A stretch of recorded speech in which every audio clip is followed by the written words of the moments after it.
Hola, buenas tardes a todos y bienvenidos de nuevo a Proyecto Igual. Hoy en el capítulo 4 hablaremos de modelos energéticos sostenibles. Con nosotros hoy como experto está Antonio López, que es el responsable de Repsol de Transición Energética y Cambio Climático, que va a profundizar con nosotros y nos va a poner al día en todos estos temas. Después Carolina Grases, mi compañera, va a hacer una navegación por el programa y va a profundizar en todos los contenidos y en los retos de este capítulo. Como siempre, sabéis que la sesión estará grabada y podéis acceder a la grabación a través del portal, a través de la plataforma educativa Fundación Repsol Thinkers, donde también podéis encontrar las grabaciones de las sesiones anteriores. A lo largo de toda la sesión podéis ir formulando vuestras preguntas a través del chat y al final dejaremos un tiempo para responder el máximo posible que podamos. Como siempre, para poneros en contexto con los capítulos del programa, os recordamos que ya hemos trabajado en el capítulo 1 la energía, en el 2 el cambio climático y la calidad del aire y sus diferencias, en el 3 la movilidad sostenible y hoy en el 4 vamos a trabajar el diseño de un modelo energético sostenible. Sin más, os voy a pasar a presentar a Antonio López. Antonio López es doctor en Química Física por la Universidad Complutense de Madrid y ahora mismo es el responsable a nivel corporativo en Repsol de Transición Energética y Cambio Climático. Su área se dedica al análisis de estrategias de descarbonización y posicionamiento de la compañía frente al cambio climático. También colabora con todos los negocios de la compañía en la mejora de la eficiencia energética y en la reducción de las emisiones de gases de efecto invernadero. Antonio participa en numerosas iniciativas internacionales, como por ejemplo en IPIECA, que es la Asociación del Oil and Gas dedicada a temas medioambientales y sociales, o en otras como Oil and Gas Climate Initiative. Y bueno, pues son numerosas, la verdad, las asociaciones y todos los trabajos internacionales que tiene Antonio.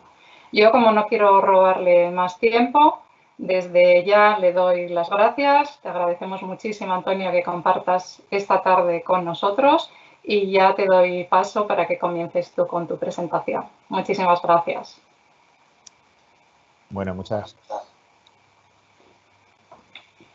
Bueno, muchas gracias, Carmen. Buenas tardes a todos. Hoy yo quería comenzar a comentaros lo que sería el capítulo 4 del proyecto eWork, que está relacionado con la parte del mix energético. Entonces, concretamente, este tema me gustaría abordarlo con vosotros pues desde el inicio, primero viendo la diferencia que hay entre el fenómeno del calentamiento global y el cambio climático. Y aquí tenéis un slide un poco que lo muestra, donde veis que el calentamiento global es un hecho físico que se ha venido observando ese aumento de temperatura al alza desde prácticamente desde la era preindustrial. Pues se ha visto cómo sobre todo acrecentado a lo largo del siglo XX y ahora en lo que llevamos del siglo XXI, pues se ha visto cómo la temperatura media del planeta pues ha subido respecto de esos valores de la era preindustrial, donde pues más o menos las temperaturas del planeta estaban bastante estabilizadas. Evidentemente no del todo, porque sabéis que el fenómeno del cambio climático no es algo que ocurra solamente por el hecho humano, sino que también puede tener otras fuentes, ¿no? Lo que cuando hablamos de cambio climático, y lo tenéis aquí en la parte de la derecha de la transparencia, cuando hablamos de cambio climático, pues en el fondo normalmente estamos pensando en algo que es atribuible a la actividad humana de origen antropogénico, y lo que vemos es un poco algo que lo que está ocurriendo es cambiando la composición la composición química de la atmósfera. Entonces, concretamente, las emisiones de gases de efecto invernadero son aquellas que al final hacen que la cantidad de CO2, en este caso, CO2 o algún otro agente o algún otro gas de efecto invernadero, pero que al final los vamos todos a categorizar dentro de la categoría CO2, porque vamos a ver sus distintos efectos para poder calcular lo que llamamos CO2 equivalente, y con eso vamos a ver cuál es la cantidad o la concentración que tiene ese gas en la atmósfera, y eso es lo que buenamente está conduciendo, está llevando a que la Tierra, digamos, esté en ese cambio climático o esté modificando, gracias a ese cambio en la composición, pues esté modificando y esté haciendo que suba la temperatura del planeta. Eso lo podemos estar viendo bueno, con una serie de fenómenos globales que son los que tenéis ahí un poco listados. Y bueno, pues evidentemente no podemos, digamos, no podemos pensar que todo lo que está ocurriendo pues se debe al cambio climático, pues, sino que también mucho de lo que está ocurriendo pues se debe directamente pues a los impactos del clima normal o a los impactos meteorológicos normales, pero desde luego lo que sí que podemos empezar a pensar es que la mayor incidencia de estos fenómenos digamos drásticos pues bueno, pues posiblemente sí que se pueda deber a un efecto más de fondo y a un efecto más de largo plazo, que es lo que está ocurriendo, ¿no? Entonces, distinguidos estos dos puntos y viendo que una cosa es el hecho físico del calentamiento global y otra cosa es, pues, bueno, pues un poco la derivada, ¿no? De que ese calentamiento global que estamos viendo, pues que se debe a estos gases de efecto invernadero, pues a su vez están alterando la composición de la atmósfera y eso está produciendo ese cambio climático. Comentado eso, bueno, sabéis que hay, bueno, multitud de, bueno, concretamente Naciones Unidas a través de su área de cambio climático, pues bueno, está trabajando y desde hace ya bastantes años.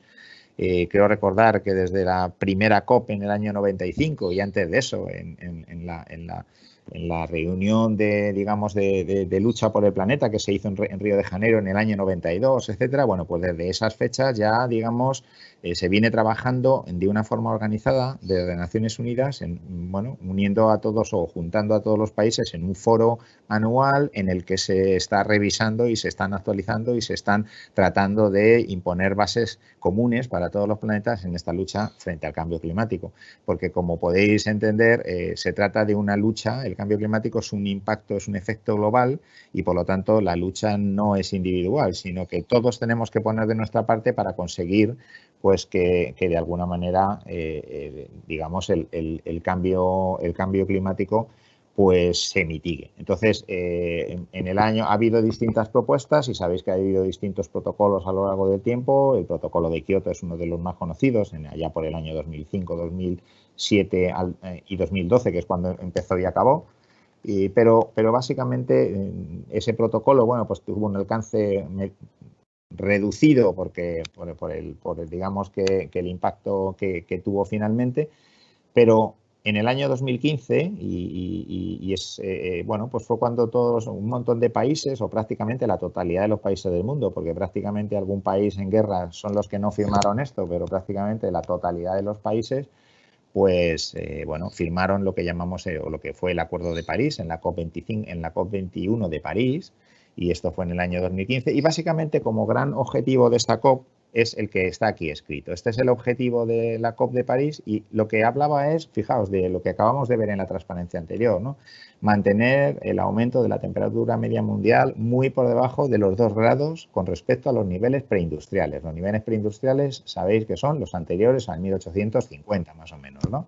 Entonces, bueno, pues la idea de este punto es mantenerlo por debajo de esos 2 grados y, perdonad, esto, y decían también, oye, dice, y conseguir o intentar limitar ese aumento a 1,5 grados. Esto sería lo más deseable, es decir, mantenerlo por debajo de 2 grados y, si es posible, que no suba de 1,5. Esto sería el gran reto, digamos, del Acuerdo de París, y todo lo demás, todo el resto de articulados, bueno, pues son cuestiones que tratan de explicar pues qué podemos hacer en gobernanza, en todo lo que podemos trabajar alrededor del cambio climático. Pero el gran objetivo es este.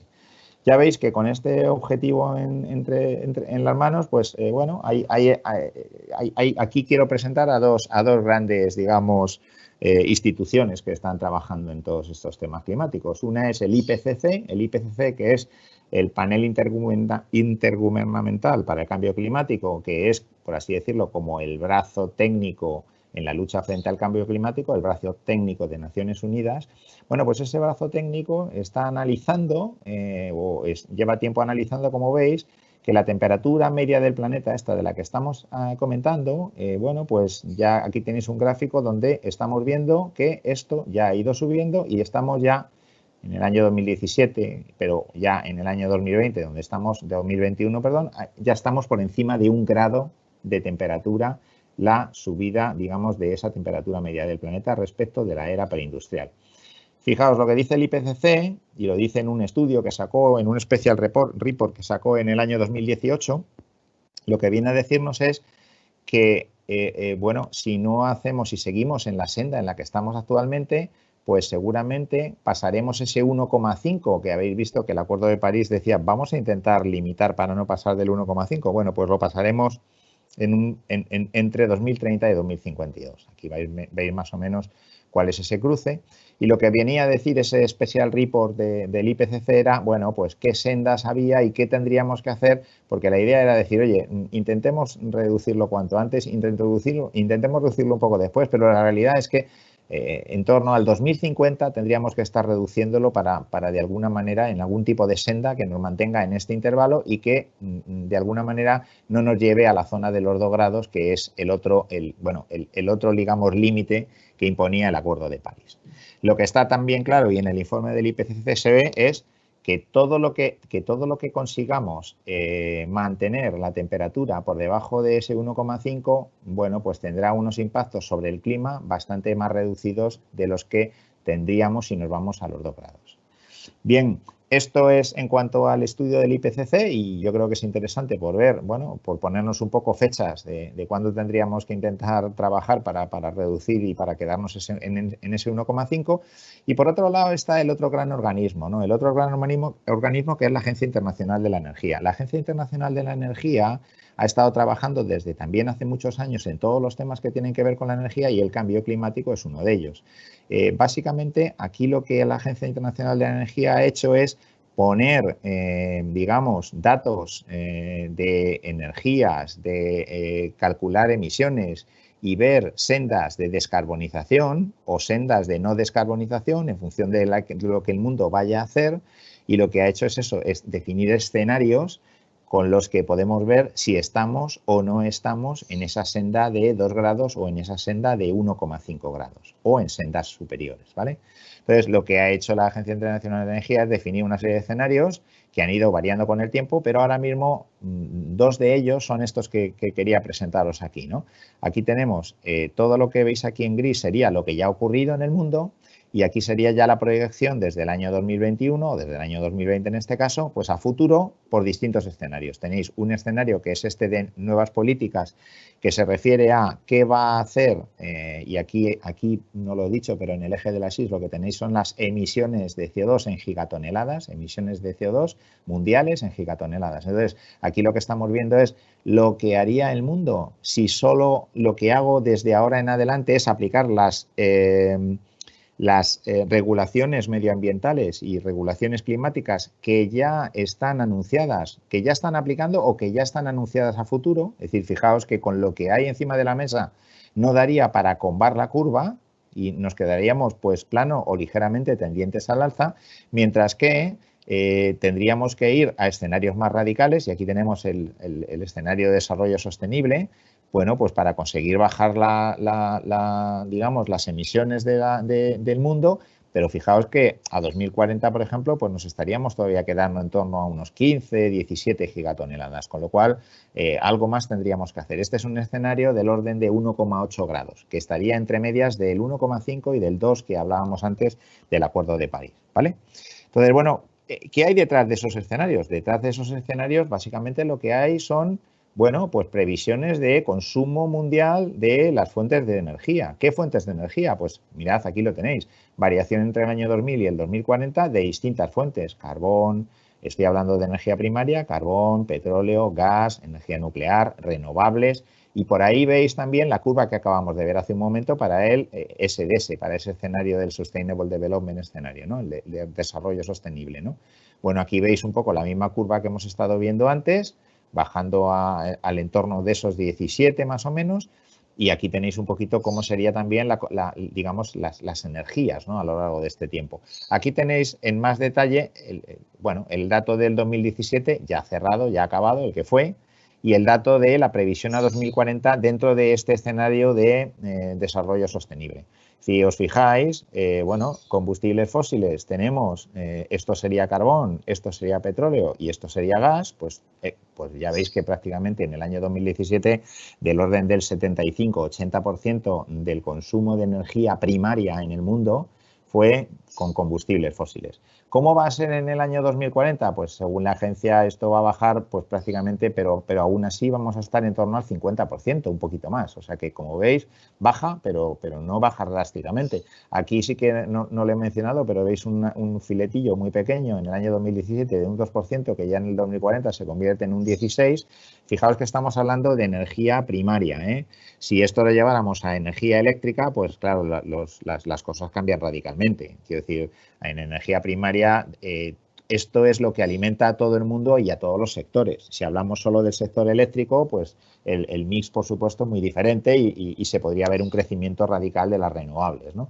Pero, por ejemplo, aquí que está el eléctrico, está la industria, está el transporte, está el residencial, es decir, está todo lo que tiene que ver con quema de gases de efecto invernadero, pues al final, pues evidentemente toda esa parte de renovables y tal, pues está más mitigada porque esa parte de renovables tiene un foco muy claro para la parte eléctrica, ¿vale? Bien, pues aquí veis un poco este tipo de repartos, ¿no? Y fijaos, estamos viendo 2017, estamos viendo 2040, estamos viendo cómo va a cambiar el mix de energía, estamos viendo, y lo digo yo también porque es nuestra impresión, todas las fuentes de energía que tenemos van a ser necesarias para la transición energética. Fundamental que todas lo sean porque la transición energética va a ser difícil. Fijaos, hace un momento hablábamos de que en algún momento cercano del tiempo, en el 2050, decíamos tendríamos que estar pues prácticamente cortando para conseguir el 1,5 grados, ¿qué tendríamos que hacer? Pues mirad, tendríamos que ir a lo que aquí pone de cero emisiones netas. Fijaos, estamos viendo otra vez toneladas, gigatoneladas en este caso de CO2, ¿vale? Al año, y estamos viendo como esta caída, si os fijáis en esta curva, por un lado tenemos lo que son las emisiones absolutas, que es la parte azul, y esta sería la curva de emisiones netas, porque nadie está diciendo, y aquí estaría esto cortando pues en torno a 2070, ¿no? Este sería un caso en el que no llegaríamos, o sea, pasaríamos del 1,5, pero estaríamos por debajo de los 2 grados, es decir, Acuerdo de París, pero sin llegar a la gran ambición del 1,5, pero estaríamos entre 1,5 y 2 grados, ¿vale? Con lo cual cumpliríamos el Acuerdo de París, ¿vale? Pero fijaos, esta curva de aquí es la curva de emisiones netas, que sería un balance entre las emisiones que van a haber en el mundo en ese momento, pero también va a haber una serie de sumideros de carbono y de efectos de, digamos, de sustraer el CO2 de la atmósfera, que va a hacer que se balancee, de manera que lo que es importante no es tanto las emisiones de CO2, sino que la curva, que el neto sea cero. Y lo que estamos intentando decir es que este neto sea cero, pero si lo conseguimos en el 2050, conseguiremos seguir la senda del 1,5 grados, ¿vale? Entonces, fijaos un poco cómo es la situación. Entonces, esto es una curva o esto es un gráfico bueno, pues un trabajo realizado por el IPCC, aunque veis que aquí esta es una curva de la Academia de Ciencias Europea. Pero esta curva que ha trabajado es importante saber cuándo va a cruzar y 2050 sería para conseguir el 1,5 y no solo cuándo va a cruzar, sino que el tener la idea en mente de que van a haber todavía emisiones, incluso en el 2050, pero también tendrá que haber sumideros que roben CO2 de la atmósfera y que de esa manera mantengan el cero neto, ¿de acuerdo?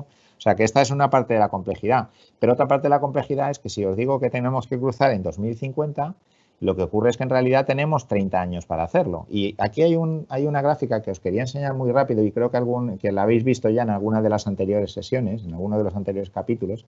Esta es la gráfica, digamos, de cómo las distintas fuentes de energía pues han ido creciendo y han ido bajando, ¿no? O sea, es decir, cómo las distintas transiciones energéticas que hemos tenido. Hemos tenido una primera que era, bueno, pues de la madera tradicional, por eso pone bioenergía, pero es, bueno, pues el uso de la madera directamente al carbón. Y fijaos que esta transición, pues nos llevó, pues no sé, del orden de, veis aquí, 80 años, pues en torno al 1850, 1860, pues hasta este pico, y a partir de ahí pues empieza pues de alguna manera a disminuir, pero empieza a crecer el petróleo y aparece la segunda transición energética, que fue la del petróleo, otros 70 años. Y aparece la del gas, que veis que, y veis que cada vez que hay una transición energética llegamos a un pico menos alto, más bajo, porque fijaos que el carbón pues llegó al torno del, no sé, 60% de del mix energético del mundo, el oil ya solo al 40% y el gas pues está en torno al 20%, ¿no? Y fijaos, una tercera o una siguiente que ya aquí empiezan las renovables, ¿no? Se ve muy bien en esta siguiente gráfica, no es lo mismo que acabamos de ver, pero esto es lo que os decía, ¿no? El carbón entre el 1840 y 1900 pues llega en torno a ese 50%, el petróleo llega más bajo, pero también se lleva sus 70 años, el gas, fijaos aquí también, pues en torno a unos 60 años, pero llega en torno y fijaos ahora mismo las renovables actuales donde andan, ¿no? En este periodo, ¿no? De 60. Fijaos que para hacer toda esta transición energética tenemos 30 años, o sea que el reto es mayúsculo, ¿vale? Bien, muy rápido. Hablábamos antes de que tenemos dos escenarios, o os había pintado dos escenarios, el de las políticas, digamos, el basado en las políticas actuales y el escenario de desarrollo sostenible, y decíamos, oye, ¿cómo me podría yo mover de este, que es haciendo lo que estoy haciendo ahora, a ese otro más exigente donde tengo que reducir, etcétera? Pues mirad, todas las palancas que pueda utilizar van a ser necesarias. La eficiencia energética, las renovables, por supuesto, nucleares, captura y almacenamiento de carbono. Bueno, aquí tenéis un poco una lista de algunas de ellas, la eficiencia energética, renovables, para la generación eléctrica siempre asociado ahí, ¿vale? La movilidad, por supuesto, que puedo hacer en el transporte para reducir las emisiones del transporte, y luego voy a tener palancas de apoyo, ¿no? Palancas de apoyo del tipo de la captura y almacenamiento de carbono y, por supuesto, tecnologías de emisiones negativas que lo que vamos a conseguir con ellas es reducir el CO2 que ya existe o que ya está en la atmósfera, ¿vale? Entonces, bueno, aquí tenéis un poco información de cómo van a contribuir para movernos de un escenario a otro, pero lo que sí que me parece importante es que, por un lado, tengáis en mente que todo esto es desarrollos tecnológicos y que aquí, y para hacerlo de una forma tan rápida como lo tenemos que hacer, es decir, en 30 años vamos a necesitar mucha innovación, ¿vale? En realidad, ¿de qué estamos hablando? Pues mirad, anualmente se están emitiendo unas 50 gigatoneladas de CO2, porque aunque habéis visto esas gráficas que marcaban 30 y tantas, esas se refieren a la quema de combustible fósil, pero además hay sectores como la agricultura y la ganadería, que lo conocéis bien, que ese sector pues emite emisiones y no emite CO2, pero emite metano, y el metano es un gas de efecto invernadero más potente que el CO2, lo puedo convertir en CO2, más o menos con unas 25 veces en el periodo de 100 años. El efecto que tiene cada tonelada de metano tiene 25 veces el efecto de una tonelada de CO2, con lo cual, bueno, pues veis que es un gas muy potente en lo que a efecto invernadero se refiere. Y de alguna manera, pues es que tenemos que, para llegar al net cero, para llegar a emisiones cero en 2050, tenemos que mitigar estas 50 gigatoneladas. Y no vale mitigar solo unas de ellas. Fijaos, aquí tenéis un poquito cómo están distribuidas estas 50 gigatoneladas.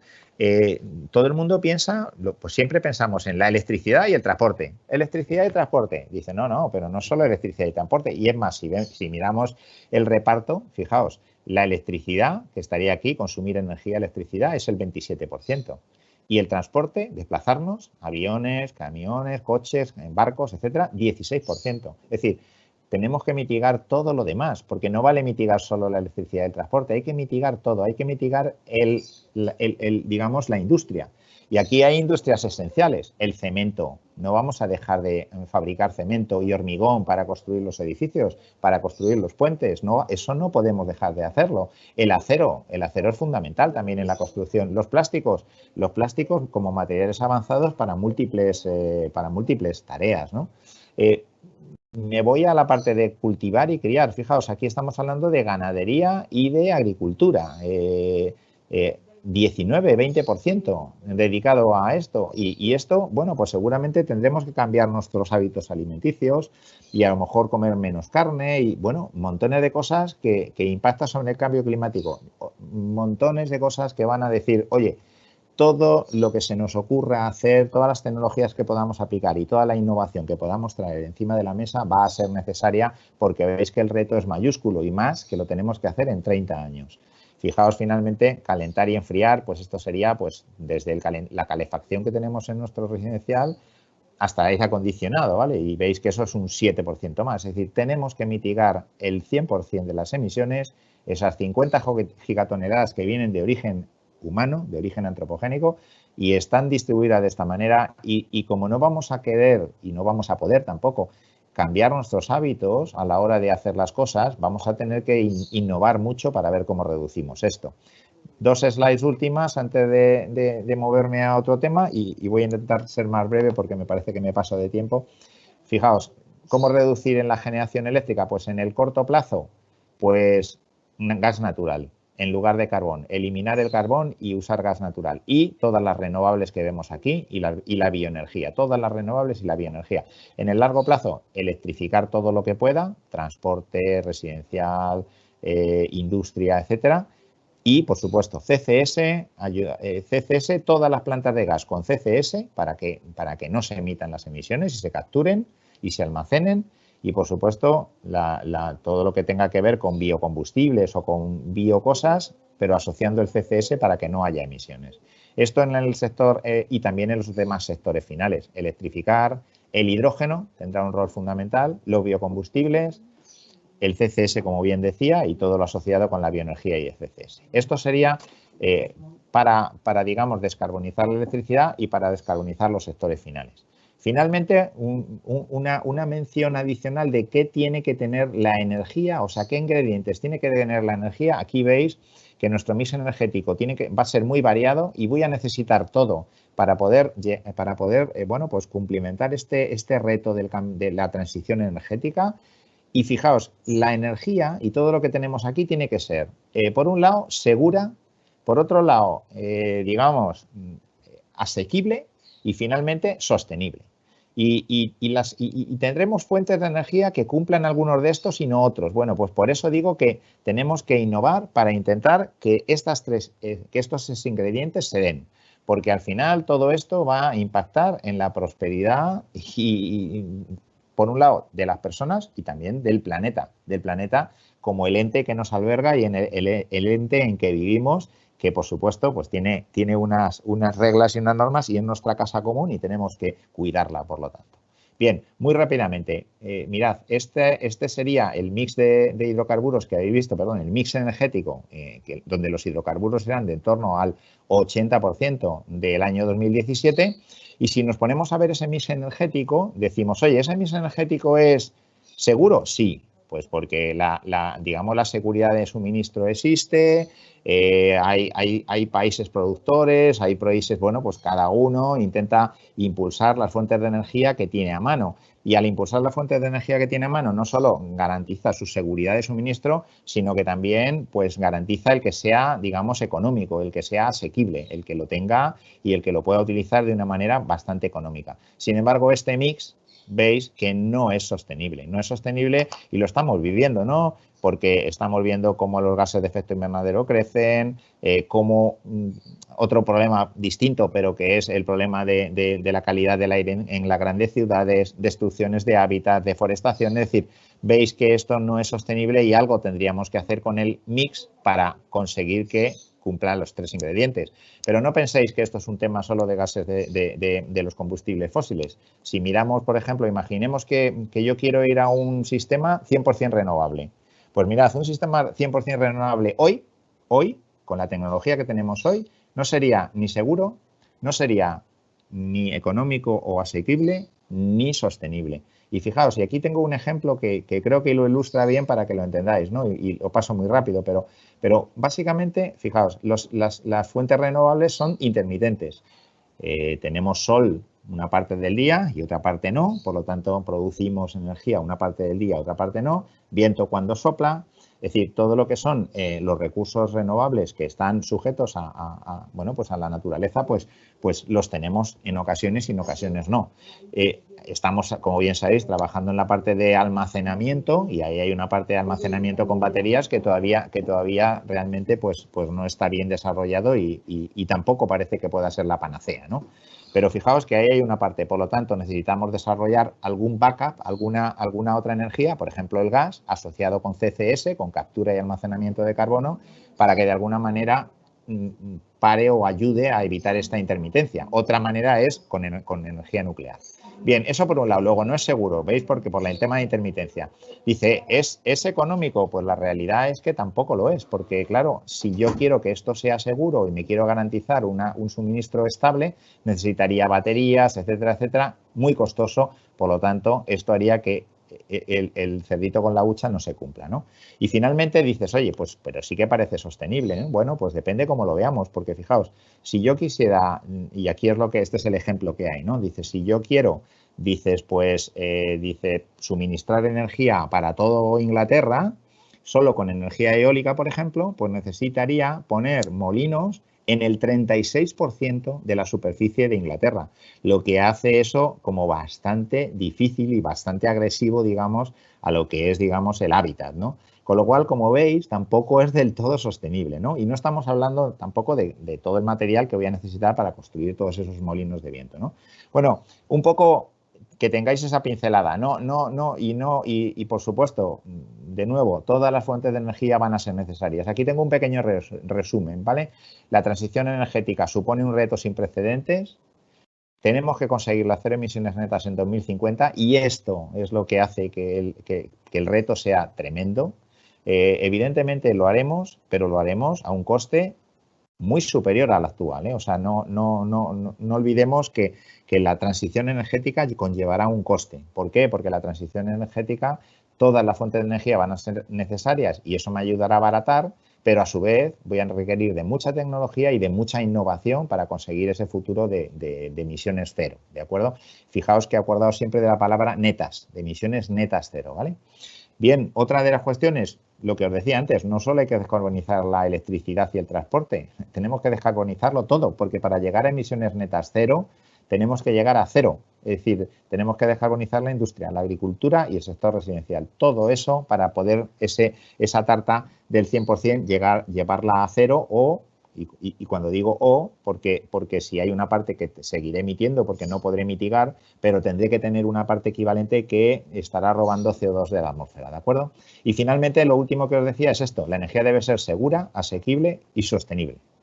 Vale, por mi parte, pues igual he sido un poco rápido, perdonadme, pero creo que están todas las pinceladas y, oye, abierto a las preguntas cuando consideréis. Muchísimas gracias, Antonio. Ha estado súper interesante. Han entrado un montón de preguntas que vete preparándotelas porque luego al final te daremos paso e intentaremos responder todas las que podamos. Ahora vamos a pasar con Carol a ver ya directamente sobre la plataforma, pues los contenidos y sobre todo los retos que tenemos en el capítulo 4 y que son las actividades que vais a trabajar con los alumnos. O sea que, Carol, adelante, cuando quieras. Hola a todos, buenas tardes. Bueno, como siempre, vamos a hacer un repaso rápido, simplemente para aquellos que no hayan participado en webinars anteriores. Recordaros que para participar en el programa es necesario realizar una inscripción en la que desde la asesoría pedagógica de Fundación Repsol os daremos acceso y que tenéis aquí el enlace directo para contactar con nosotros, bien sea por teléfono o por correo electrónico. Todos los datos los dejaremos también en el chat de este webinar para que los tengáis a mano, igual que la URL para acceder al programa. Pues vamos a iniciar directamente la sesión con un usuario que tenemos demo.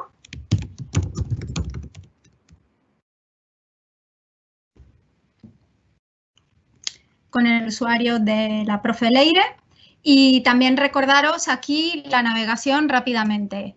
Otra vez tenéis el acceso directo a la asesoría pedagógica, tenéis la posibilidad de modificar vuestro perfil o de acceder a una serie de preguntas y respuestas que os pueden ayudar durante el programa. Y en el menú de la izquierda tenéis el inicio, que es donde aparece la pantalla principal, el acceso a la guía didáctica, a Prepara tu clase, donde están todos los contenidos y todos los capítulos de Proyecto eWorld para que los podáis conocer antes de iniciar el programa con vuestros alumnos y para preparar vuestra planificación. Y en mis aulas es donde está el gestor de aulas, que se puede entrar desde aquí o desde la pantalla de inicio, donde tenemos el resumen de las aulas con las que estamos trabajando. Pues yo voy a continuar el programa con tercero de la ESO A. y voy a ir directamente a trabajar en el capítulo 4. Vengo al capítulo 4. Entonces, hago una recapitulación del programa. Durante los 3 primeros capítulos hemos estado trabajando conceptos y contenidos nuevos con nuestros alumnos. Hemos trabajado sobre la energía, cómo se genera, cómo se transforma. Hemos trabajado sobre la diferencia del impacto que tiene la energía en el cambio climático y en la calidad del aire. Y en el capítulo 3 hemos hecho un zoom y hemos entendido cómo la energía se aplica en el transporte y cómo el transporte genera un impacto en el medio ambiente, tanto en la calidad del aire como en el cambio climático. ¿Qué vamos a hacer en el capítulo 4? Pues vamos a trabajar todo lo que se ha aprendido en un caso. Es un caso que los alumnos no saben que se trata de un caso real, pero vamos a trabajar sobre modelos energéticos de países que existen y que nosotros lo hemos llamado distritos para que ellos no conozcan de primera mano que están trabajando sobre países reales. Y eso no condicione su trabajo en el aula. Queremos que ellos saquen conclusiones y diseñen un mix sin tomar en cuenta la realidad. Luego se las desvelaremos en el capítulo 5. Entonces, para trabajar estos conceptos, primero tenéis aquí la narrativa. Para aquellos que han ido trabajando el programa entero y han utilizado la narrativa, podáis rescatar y retomar el tema con vuestros alumnos utilizando a Alex como gancho. Si no, igualmente podéis desarrollar este capítulo arrancando sin esa narrativa. Tenéis las instrucciones del capítulo aquí. En este caso, os damos una recomendación. Venís trabajando durante todo este tiempo con alumnos agrupados según roles y un poco trabajando las temáticas para reforzar esa visión diferente entre cada grupo de roles. ¿Qué vamos a hacer ahora? Nuestra propuesta es mezclarlos para trabajar esa diversidad de opiniones y de puntos de vista en el momento de tomar las decisiones de este modelo energético. De todas maneras, ya sabéis que vosotros sois los dueños de vuestras clases y sabéis cuál es la mejor forma para trabajar con vuestros alumnos. Esto es solo una recomendación. Aquí podéis descargar las instrucciones del capítulo donde se os explica pues todos los pasos que se va a seguir. En apartados a reproducir con el aula vamos a tener un video narrativo para hacer la introducción del capítulo donde Alex les va a contar a vuestros alumnos que ha hecho un simulador, que quiere que lo prueben y les va a contar el reto de lo que va a suponer esta actividad. He querido entrar por aquí para que veáis la visualización que tenéis cuando trabajáis con vuestra aula. ¿Vale? Junto con el vídeo, como ya sabéis, siempre incluimos la transcripción del vídeo. Recordad que el vídeo es un gancho para vuestros alumnos, pero si queréis ir directamente a trabajar con los contenidos de los retos, podéis ir a trabajar directamente allí. Entonces, este caso lo vamos a trabajar con 2 retos. El primer reto es para que ellos consigan la información de cada uno de los distritos con los que van a trabajar. Entonces, aquí tenéis las instrucciones. Los distritos se van a repartir tomando en cuenta varias cosas. La primera es el número de alumnos. Nosotros hemos pensado que para que haya diversidad y haya un trabajo enriquecedor en toda la clase, cuando se trabaja con menos de 25 alumnos, por lo menos trabajar en 5 equipos con 5 distritos distintos, porque eso va a permitir que haya diversidad y luego se genere un debate enriquecedor entre distintos modelos energéticos. Aquí vamos a utilizar casos como España, Brasil, Estados Unidos, Alemania y China. Hemos cogido países con muchísimo contraste precisamente para trabajar esa diversidad tanto de recursos como de necesidades energéticas, población y crecimiento económico. Cuando tenemos equipos superiores a 25, entre 25 y 30 alumnos, la herramienta os va a dar la posibilidad de trabajar con 6 distritos distintos. En este caso incorporaríamos Etiopía. Y más de 30 alumnos, pues ya podríamos trabajar con los 7 distritos donde incorporaríamos Rusia. Aquí se hace un breve resumen de las diferentes pruebas que tiene este primer reto, ¿vale? Que consiste en lo siguiente. Ellos van a ir desbloqueando información para descubrir el nombre del distrito, el sector de ese distrito que más energía consume, los recursos energéticos de su distrito, es decir, cuáles son las energías primarias que tiene el distrito por su naturaleza. Como ha dicho Antonio en su ponencia, pues es muy importante para la seguridad del suministro que los países sean capaces de generar energía con sus recursos propios. Eso va a condicionar mucho el mix. También es verdad que dependiendo del recurso que tenga ese país, pues al final su mix tendrá más emisiones de CO2 o menos emisiones de CO2, ¿vale? Luego, por último, deberán desbloquear la misión que tienen que resolver, que en este caso va a ser reducir las emisiones de CO2 entre todos. Una vez que han desbloqueado la información tipo un escape room, lo que vamos a hacer es entregarles un dossier final a cada equipo. Este dossier va a tener información sobre el mix energético actual de esos distritos. Los datos que hemos utilizado son los datos de la Agencia Internacional de la Energía, pero que los hemos simplificado para que los números sean mucho más manejables para los alumnos. Y les vamos a dar la información de cuál es su consumo energético, qué consume cada uno de los diferentes sectores, transporte, residencial, usos no energéticos, otros usos energéticos que no están incluidos en los sectores principales y el sector industrial. Los países que hemos escogido precisamente lo que aportan es una gran diversidad tanto en su consumo energético, la diversidad en cada uno de los sectores, como su población y su velocidad de crecimiento. Esto os va a ayudar a hacer un debate con ellos sobre por qué unos países necesitan más energía, dónde la necesitan y qué recursos tienen para poder abastecer esa demanda energética. Aquí abajo, perdón, tenéis todos los descargables, tanto de los datos que tenéis que dar al iniciar el escape room o el escape dossier, como los datos que tenéis que entregar una vez se ha desbloqueado la información. Pues en la presentación que compartís en el aula vais a ver paso por paso cómo se explican las instrucciones a vuestros alumnos, ¿vale? Las distintas pruebas van a ser explicadas y al final se dará un tiempo para que puedan desbloquear esa información. Una vez que hemos resuelto el primer reto, podemos hacerlo en la misma clase si disponéis de tiempo o si no, prepararlo para la siguiente, donde vamos a entrar en el simulador. El simulador, lo que vamos a hacer es trabajar con nuestros alumnos esos modelos energéticos, esas propuestas para cada uno de los distritos y lo vamos a probar en un simulador online para que ellos puedan ver esas hipótesis si cumplen o no cumplen los objetivos que tienen. Entonces, en este reto, lo que tenemos que conseguir es que entre todos los distritos que están participando en la actividad sean capaces de reducir las emisiones en un 10%. Como os he dicho, hemos elegido distritos muy diversos, donde va a ser muy difícil que cada uno de ellos pueda cumplir el objetivo de forma independiente.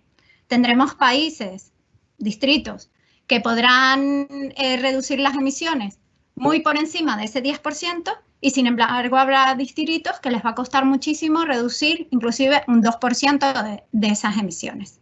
Entonces, este reto se ha hecho global precisamente para reforzar ese mensaje de que el cambio climático es un problema de todos, es un problema global en el que las decisiones que tome cada uno de esos distritos va a afectar un objetivo común entre todos. Además de tener este objetivo global, hay ciertas condiciones para hacer el diseño. La primera es que las energías primarias que disponen los distritos, que son sus recursos propios, serán bonificadas en un 30% su coste. ¿Por qué? Porque lo que queremos es que tenga un impacto, que se vea el impacto de trabajar con recursos propios, con recursos que no requieren unos costes de importación o de transporte de la energía. Por otra parte, el agua es un recurso escaso. Por lo tanto, las instalaciones centrales hidráulicas estarán limitadas en superficie. No pueden decidir convertir un mix energético de un determinado distrito en centrales hidráulicas en una proporción superior a la que permite su territorio. Esto es una manera también de que ellos tomen conciencia de que el agua es un recurso escaso y que también tenemos que cuidarlo. Y por otra parte, 3 condiciones fundamentales que son: no se puede reducir la demanda energética, es decir, tenemos que garantizar que la energía esté disponible y accesible para toda la población de esos distritos. El segundo, tienen un presupuesto que lo hemos limitado en un 5% adicional al presupuesto de partida. ¿Por qué? Porque la energía tiene que ser viable. No podemos diseñar un mix energético que no tenga en cuenta el impacto económico que tiene en la población. Por lo tanto, hemos puesto un presupuesto adicional para que ellos puedan entender ese concepto. Y por último, otra cosa que también nos parecía muy importante que los chicos entendieran es que el coste de desmantelamiento y de cierre de cualquier central energética tiene un coste. Nosotros lo hemos puesto en un 20% para que se pueda ver el impacto. ¿Por qué? Porque no podemos diseñar un mix energético quitando centrales y poniendo otras nuevas sin tomar en cuenta la repercusión que tiene el desmantelamiento de esa instalación. Entonces, una vez que hemos explicado las instrucciones, ya podremos ir seleccionando cada uno de los distritos. Entonces, antes de entrar en el simulador, quiero explicaros algunas cosas importantes. Tenéis aquí todas las instrucciones paso a paso de toda la actividad que podéis realizar en este reto. Además, tenéis un descargable que lo explica con mucho más detalle.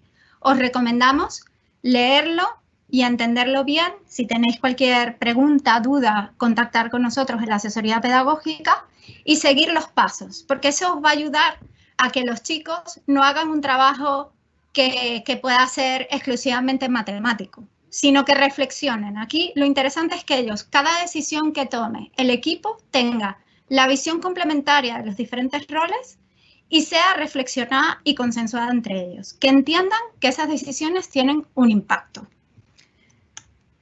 Y luego, en el simulador, cuando suban las hipótesis y las propuestas que tienen, podrán comprobar si entre todos han conseguido el objetivo común de reducir ese 10%.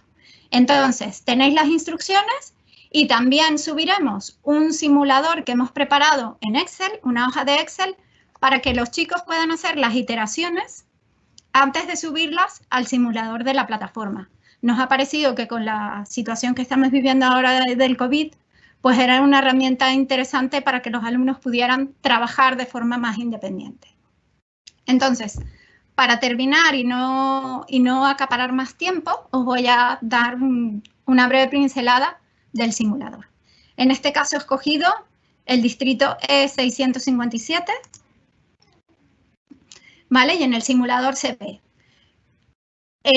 las diferentes centrales de generación de energía, el número de centrales con el que parte el simulador son las centrales que actualmente tiene ese distrito instaladas y automáticamente se calcula la energía que se genera, las emisiones equivalentes y el coste de la energía, que lo hemos definido en coins para que sea homogéneo para todos los distritos.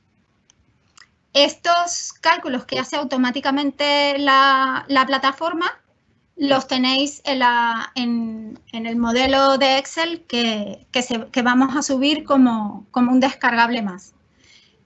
Toda la información de cuánto generan las centrales, cuáles son las emisiones, cuál es el coste de la energía, lo tienen cada uno de los distritos en el dossier que les vais a entregar a vuestros alumnos. En este momento no lo voy a abrir para no llevar más tiempo y nos dé tiempo también para todas las preguntas que nos habéis enviado, pero bueno, que lo tenéis todo especificado en la documentación. También tenéis una propuesta de solución para que en el caso de que vuestros alumnos no consigan el objetivo común, pasa muchas veces, pues podáis explicar a vuestros alumnos una propuesta de solución con la cual se puede conseguir el objetivo. Igualmente, cada distrito tiene una dificultad diferente. Dentro de vuestras instrucciones también tendréis pues identificado con estrellas el grado de dificultad que tiene cada distrito para que decidáis vosotros a qué equipo queréis dar determinados distritos.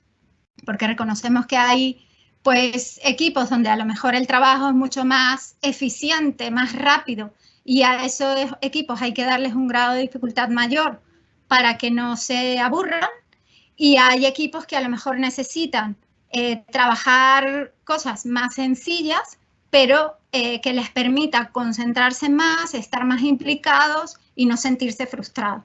Es un poco para trabajar esa diversidad en el aula. Y nada más, Carmen, te cedo la palabra para que puedas abrir el turno de preguntas y respuestas. Muy bien, muchas gracias, Carol.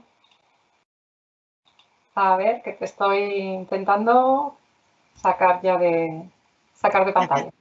Me ha sacado. Muy bien. Muchísimas gracias, Carol. Ha estado muy interesante y además también han surgido unas cuantas preguntas para ti. Si os parece, dedicamos ahora un tiempecito a responder todo lo que ha estado entrando. Hay preguntas tanto para Antonio como para Carol y lo que voy a hacer es empezar pues por el orden de intervención. Voy a empezar por Antonio y luego cerramos ya contigo, Carol. A ver, Antonio, nos comentan temas sobre el Acuerdo de París, ¿vale? Sí que parece que hay interés en estar bien informados y poder contar bien a los alumnos de una manera pues bien documentada todo lo relativo al Acuerdo de París. Nos preguntan si dónde podrían conseguir información. Y luego, hilando con esta pregunta del Acuerdo de París, pues también comentan un poco que parece que sí, que Europa sí que se ha puesto las pilas, sí que tenemos pues una serie de objetivos y de retos, ¿no? Y preguntan un poco qué están haciendo también otros países, ¿no? De Estados Unidos, China, que no se oye tanto como de Europa. Vale, pues bueno, muchas gracias, Carmen. Oye, lo primero de todo es disculpad, porque yo creo que al final yo he robado algo de tiempo y ahora a ver si no vamos a tener suficiente para el Q&A, pero para preguntas-respuestas, pero desde luego cualquiera que hayáis planteado la vamos a responder por escrito, o sea, si no dirá tiempo a verla, aunque yo tengo disponibilidad y me puedo quedar un ratito más y si os apetece escuchar soluciones, pues os las daré, ¿no? Con respecto al tema del Acuerdo de París que mencionaba ahora Carmen, bueno, en la página de Naciones Unidas, mirad, Naciones Unidas tiene una página, las siglas son UN de United Nations y luego F y 3 Cs, FCCC. En esa página, si lo ponéis en el buscador, pues de todas maneras, por cierto, en la presentación que acabo de hacer, al final hay referencias y voy a añadir referencias de esto que estáis preguntando y todas las que se me ocurran que os puedan interesar para que os basquéis la información. Pero justo esta de UNFCCC sí que la he incluido, ¿no? Y ahí vais a encontrar toda la información de las COP y sobre todo del Acuerdo de París, porque es lo que está ahora vigente. Y fijaos, el Acuerdo de París, cuando antes hablaba del Protocolo de Kioto, fue algo que se discutió en la COP del 2005, entraba en vigor en el 2007 y acababa en el 2012. Y luego hubo una post-Protocolo de Kioto hasta el 2020. Bueno, pues el Acuerdo de París se acordó en el año 2015, entra en vigor en el 2020 o ha entrado en vigor en el 2020 y llega hasta el 2100. Porque fijaos que todos los temas que relacionamos con el cambio climático son temas de largo recorrido, son temas de largo plazo, no son cosas que ocurran en un año, ni en 2, ni en 5. Son cosas que ocurren siempre a largo plazo. Entonces, por eso el Acuerdo de París, fijaos que tiene una permanencia prácticamente pues de 80 años, o sea, que es lo lógico, ¿no? El Protocolo de Kioto pues eran las primeras pruebas en este tema, ¿no?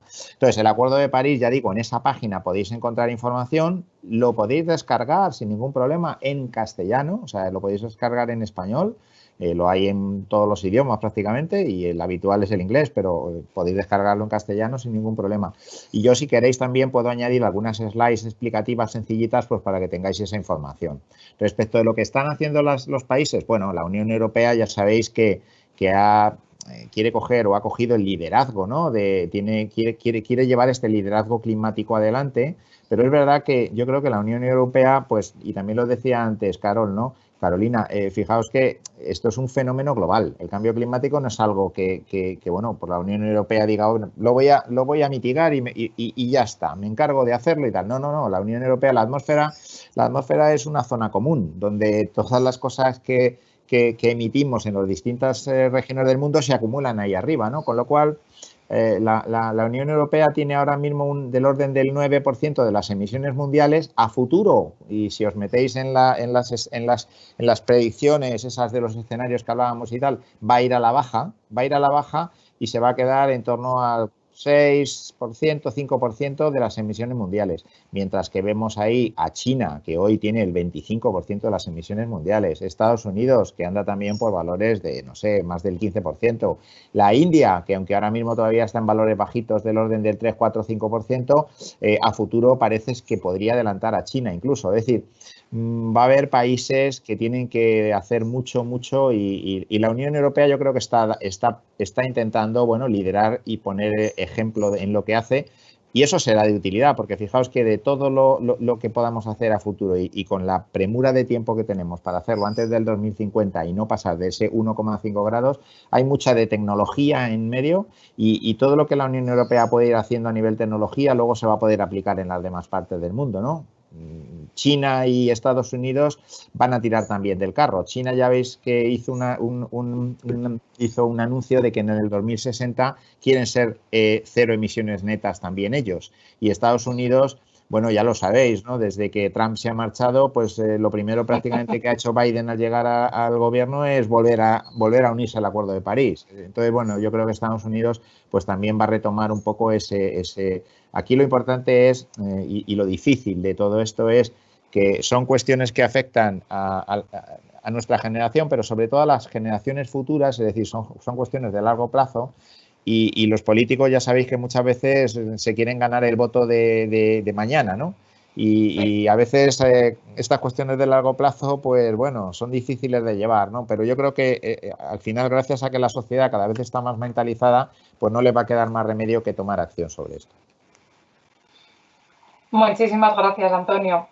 Mira, te voy a pasar una pregunta que es un poco más práctica y nos dicen si se puede calcular cuánto gas invernadero, por ejemplo, emitimos en una actividad que sea cotidiana, ¿no? Se ve como un ejercicio que podrían hacer los chicos en clase, los alumnos, o hacerlo con los alumnos.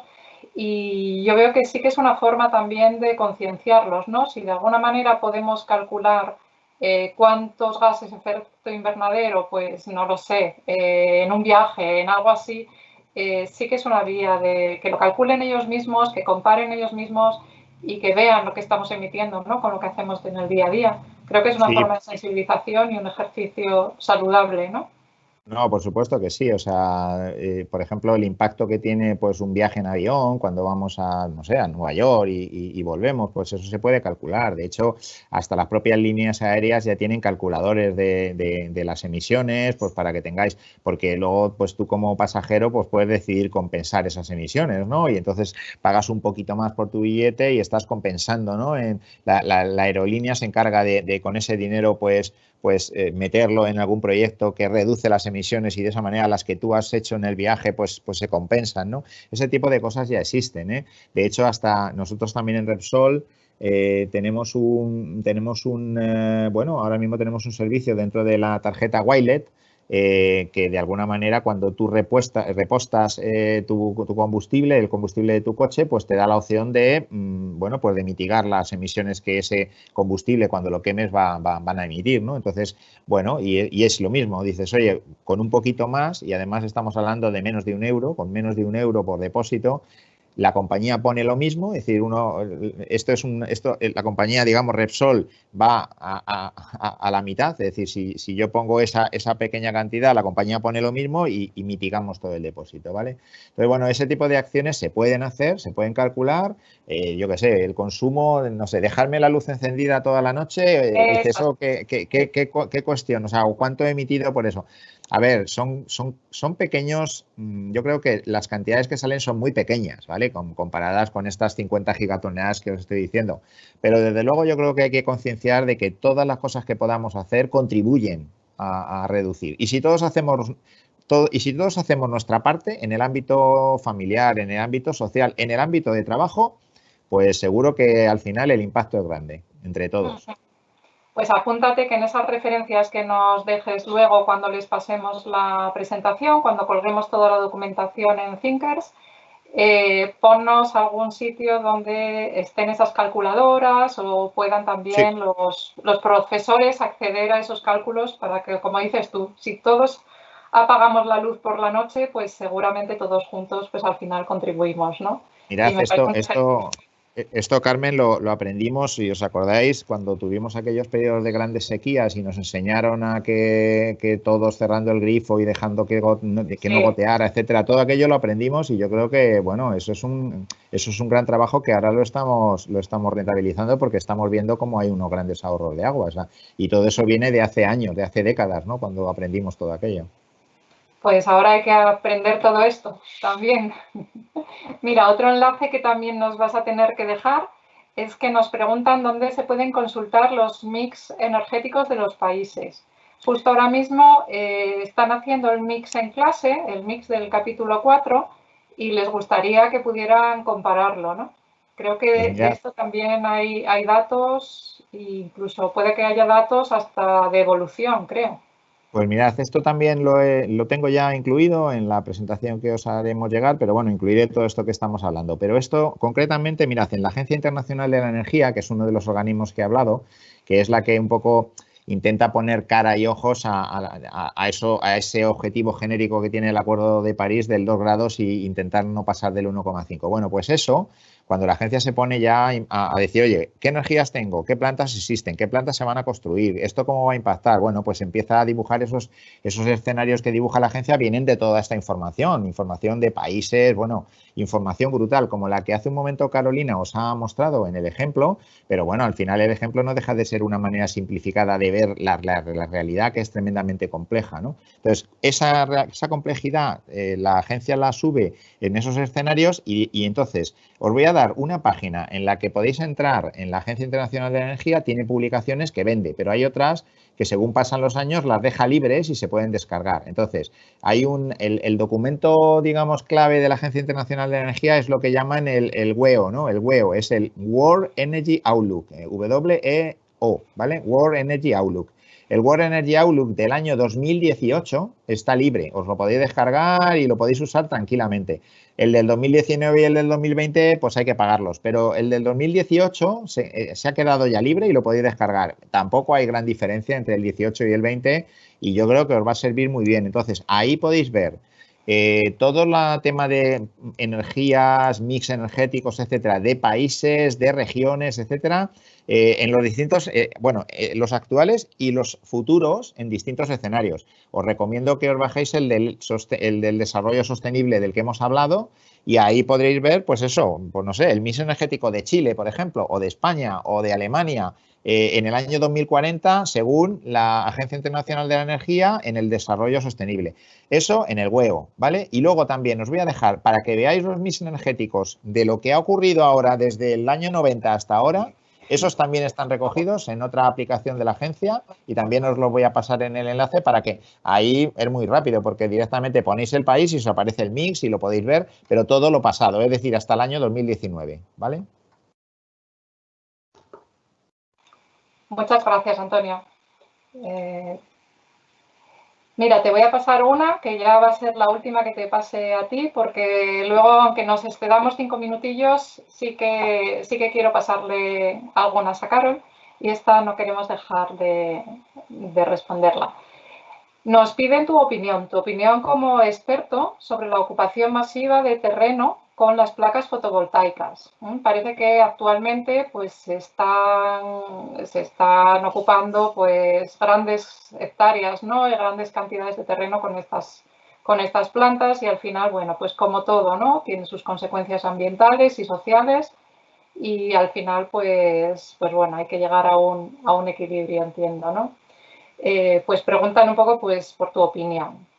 ¿Cómo consideras que se está trabajando el tema con toda esta invasión de placas fotovoltaicas, ¿no? Mira, yo creo que esto lo he comentado antes en el ejemplo que os ponía para demostrar que si yo ahora mismo con la tecnología que tengo ahora intentara ser 100% renovable, si eso sería seguro, asequible y sostenible, y habéis visto que no sería ni seguro porque no garantizaría el suministro de energía al 100%, porque por la intermitencia precisamente de las renovables, ¿vale? Que no permiten gestionarlas cuando no hay viento o cuando no hay sol, ¿no? Tampoco habéis visto que tampoco sería muy, digamos, económico o asequible porque habría que poner baterías, habría que poner otra serie de tecnologías que almacenaran. Y la tercera, y os la he enseñado con energía eólica, veíamos que, bueno, pues solo para suministrar la energía que Inglaterra necesita, pues, que el United Kingdom, ¿vale? No Inglaterra, sino todo el Reino Unido. Necesita, pues al final tendría que ocupar el 37% del área del espacio del Reino Unido, ¿no? Que es una barbaridad. Entonces, esto es lo mismo que me estáis preguntando para los paneles fotovoltaicos. Al final, tanto los molinos de viento como los paneles ocupan mucho terreno y eso es digamos, una contra, ¿no? Tiene muchos pros, pero esto es una contra que tienen estas energías.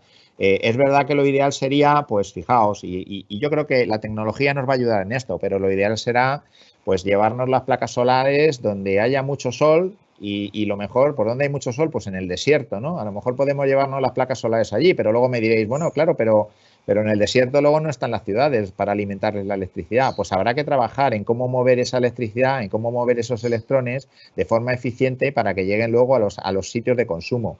Pero es verdad que hay regiones donde hay mucho sol y no están pobladas y ahí sería lo ideal, porque ahí pues no tendríamos estos impactos ambientales de los que estáis comentando. O, por ejemplo, los molinos de viento, pues los podríamos sacar al océano y en el océano suele haber lo que llaman el offshore de la eólica, ¿no?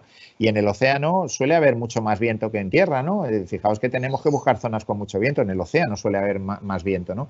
Y además molestarían menos, bueno, o por lo menos molestarían, pero a los barcos, pero eso estaría bien canalizado. Hay mucho trabajo en eso y cada vez más tecnología pues para llevar ahí a los molinos de viento y dejar nuestros campos libres de ellos. Yo recuerdo hace poco, y perdonad pero acabo ya, yo recuerdo hace poco que estuve hablando con la gente de Teruel Existe, que es un partido político, y estos pues me dejaron muy sorprendido porque estaban muy enfrentados con las renovables. O sea, porque claro, las renovables pues les deforestaban, les quitaban parte de bosque porque tenías que instalar las placas o porque tenías que instalar los molinos y estaban enfrentados con eso. Y bueno, y es verdad, y esto es un poco la percepción que planteáis vosotros, ese impacto ambiental que tienen las renovables. Pero hay que descarbonizar y tenemos que usarlas, pero hay que intentar, bueno, pues toda esa innovación que necesitamos para ponerlas en sitios donde no molesten o tengan menos impacto ambiental, pero a su vez que los electrones lleguen con eficiencia a los sitios de consumo. Oye, una última cosa, y ya os dejo, que de todas las preguntas he visto que había algunas que tenían que ver con siglas en inglés y tal. Yo, la verdad que en la presentación, cuando hablamos de CCS, CCUS, todo eso está en inglés, ¿vale? IEA, pues sería International Energy Agency, es decir, ahí casi todo tienen siglas en inglés. Entonces, perdonad, pero bueno, intentaremos poner un glosario de términos para que así de alguna manera lo podáis seguir, ¿vale? Perfecto, muchísimas gracias, Antonio. La verdad es que esto es un debate interesantísimo y en el que vamos a tener que trabajar muchos y donde la tecnología, como tú dices, va a ser la pieza clave. Ahora vamos a cambiar un poco de tercio. Si te parece, Antonio, si queda alguna pregunta en el chat que puedas responder por escrito, pues puedes ir dejando también tu respuesta y así conseguimos dejar todo bien contestado. Mil gracias, Antonio. No te vayas de todas formas. Y, Carol, cambiamos de tercio. Te toca. Hay alguna preguntita donde nos dicen, por ejemplo, que si es necesario hacer todas las partes de cada capítulo O sea, si en este caso que estamos, por ejemplo, en el capítulo 4, es necesario pues hacer todos los retos, podemos hacer el primero, el segundo, los dos, ¿cómo Sí. hacemos, Carol? A ver, como os he comentado, el programa se puede hacer capítulos independientes. En el caso del capítulo 4, es un capítulo en el que igualmente podríais hacerlo directamente, sin pasar por los capítulos anteriores, pero sí requeriría hacer un repaso con los alumnos sobre todos los conceptos que se van a trabajar en este ejercicio, porque hay que recordar, pues, de dónde viene la energía, cuáles son los recursos primarios, cómo se transforma, porque ellos después van a trabajar con esa información. Entonces conviene hacer por lo menos una introducción y un repaso de esos conceptos. Luego, en este capítulo se trabajan dos retos. El primer reto, que es el dossier cifrado, que es un escape room, en el que ellos van a ir descubriendo la información que necesitan después para crear ese modelo energético. Podéis prescindir de él. Lo que pasa es que ese ejercicio no solamente lo que busca es que los alumnos se enganchen con la actividad, sino también se han escogido elementos que ellos tienen que descifrar para que les quede en el recuerdo, que son los puntos más importantes a la hora de diseñar ese modelo energético, porque, por ejemplo, tienen que desbloquear cuáles son los recursos primarios más relevantes de ese territorio, de ese distrito.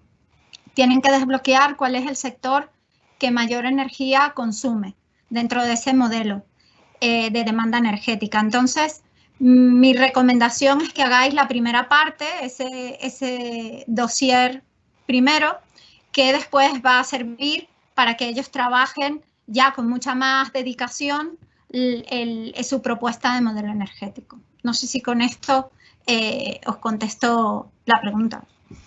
Yo creo que sí, Carol, con la flexibilidad que tiene el programa y como siempre decimos, tienes que adaptar el programa a ti y no tú al programa. Entonces, correcto. Eso es, perfecto. Y a tus alumnos. Muy importante. A tus alumnos, eso lo primero. Sí. Mira, te voy a unir un par de ellas, ¿no? Sí. Porque ya vamos un poquito justos de tiempo, ya nos hemos pasado un poquito más de lo que quisiéramos. Mira, nos preguntan cómo asignan el dossier a cada uno de los equipos. Si damos pautas, criterios, un poquito cómo puede asignar el docente a los alumnos los dosieres. Y luego, en el caso de que tengas menos de 25 alumnos, cómo los agrupas, ¿no? En cada distrito, que si lo hace la herramienta. Entonces, yo creo que puedes responder un poquito a todo esto de manera conjunta, ¿verdad? Sí. A ver, la herramienta, cuando ellos contestan el test inicial, lo que hace es asignarles un rol a cada alumno, según sus intereses. Esa va a ser la única parte automática de toma de decisiones que haga la herramienta. El resto decidís vosotros. Entonces, para agrupar a vuestros alumnos en el momento de trabajar los dossiers, yo os recomendaría que tratarais de utilizar el mayor número de distritos. Para cuando tenéis 25 alumnos o menos, os ofrecemos 5 distritos. Entonces, es verdad que si tenéis 10 alumnos, podéis ver si es efectivo el trabajo de poner 2 alumnos por cada distrito. Y tener 5 distritos con los que discutir la diversidad y comparar los resultados de ese modelo. Si no consideráis que es bueno por las características de vuestro grupo del aula y queréis por lo menos poner 3 o 4 chicos por cada distrito, pues lo podéis hacer, no pasa nada. También es verdad que podéis resolver más de un distrito, podéis hacer grupos un poquito más grandes y decir, bueno, este grupo va a resolver el caso de 2 distritos y así, para tener después ese enriquecimiento de las soluciones. ¿Y cómo tomar la decisión de a qué grupo darle qué distrito? Bueno, en las instrucciones se os pone todas las características, no solamente de los pasos de la actividad, sino también de las características de cada distrito, con el grado de dificultad que tiene cada uno de ellos. Entonces, vosotros, conociendo a vuestro grupo, podéis decidir, oye, tengo alumnos que son más rápidos y que a lo mejor este reto lo enfrentarían de una manera mucho más eficiente. pues le voy a dar un distrito que tenga una complejidad mayor. Tengo un grupo que le cuesta más concentrarse, entonces me interesa que no se sienta frustrado, pues le doy un distrito que tenga un grado de dificultad menor, de manera de que puedas tenerlos a todos involucrados y no se pierdan, porque a veces pues esa diversidad dentro del aula requiere pues un trabajo diferente en cada uno de ellos. También deciros que tenéis la solución de todo. Dentro de esas instrucciones tenéis la solución de todo, para que los podáis acompañar y ayudar en el momento de la toma de decisiones si veis que vuestros alumnos se sienten en algún momento bloqueados, ¿vale? Entonces, igualmente, flexibilidad, tenéis toda la información y tenéis que tomar esas decisiones en función de vuestro grupo del aula. Muchísimas gracias, Carol. Si os parece, vamos a ir cerrando ya. Comentaros que toda la información, la presentación de nuestro experto, toda la documentación que nos va a proporcionar, que la incorporaremos en esa presentación, lo vais a tener todo disponible en la plataforma educativa Fundación Repsol Thinkers.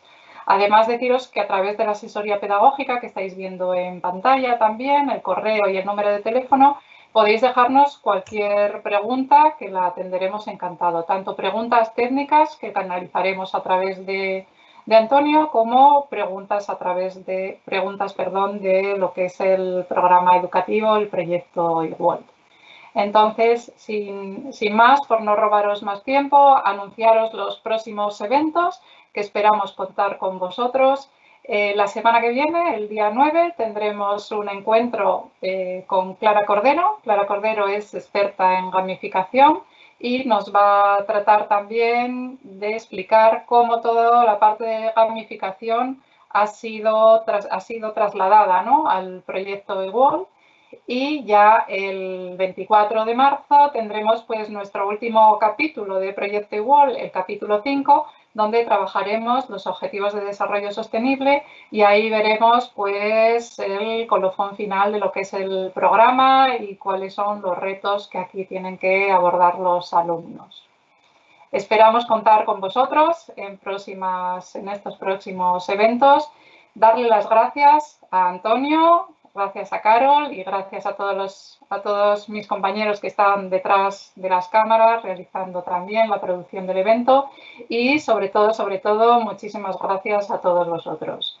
Esperamos veros pronto y feliz tarde a todos.